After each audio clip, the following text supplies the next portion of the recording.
in the book of James, chapter 1, verse 2 through 4, it says, "Dear brothers and sisters, when troubles of any kind come your way, consider it an opportunity for great joy. For you know that when your faith is tested, your endurance has a chance to grow. So let it grow, for when your endurance is fully developed, you will be perfect and complete, needing nothing."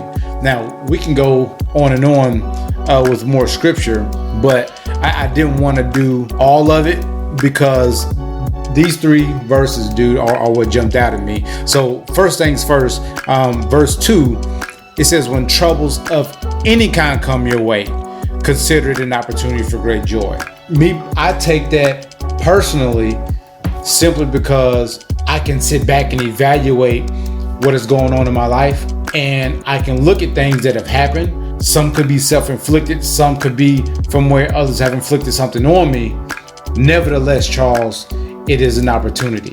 It's an opportunity to refine character. More than anything, listen, in our culture, in Western culture, we have so many definitions for the word faith.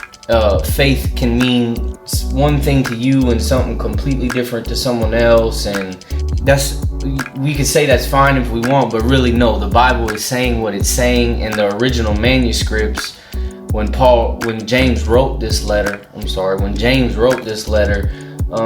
he wrote it with purpose, and he used specific words that have specific meanings.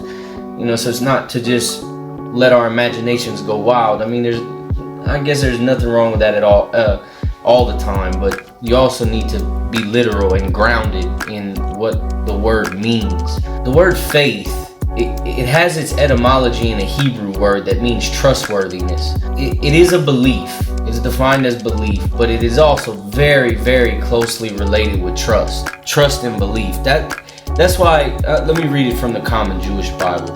"To the 12 tribes in the diaspora," it's the dispersion, "Shalom. Regard it all as joy, my brothers, when you face various kinds of temptations, for you know that the testing of your trust produces perseverance. But let perseverance do its complete work, so that you may be complete and whole, lacking in nothing." The point I wanted to point out was the trust, because trust and faith run hand in hand. Kind of like, let's do it this way, Keelan. All those crappy experiences that you had, did they not teach you how to trust God on a deeper level? Yeah. When you come out of the other end of it, you come out with more trust. It's the same, Peter uses the same word. The word is pistis. And it is a conviction, a belief. Don't mistake what I'm saying, but with that comes a concept from the Greek culture, and especially you have to understand that Peter, James, all these guys were Jews. Most of them spoke Hebrew, knew Hebrew,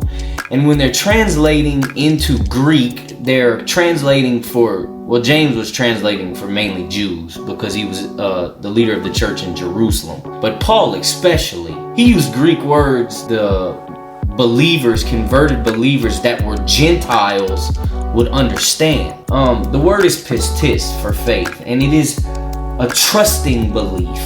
The reason I share that is because I look around, people don't trust God anymore, man. Most people do not trust God, and the same people who will tell you they trust God are running around in fear and panic right now.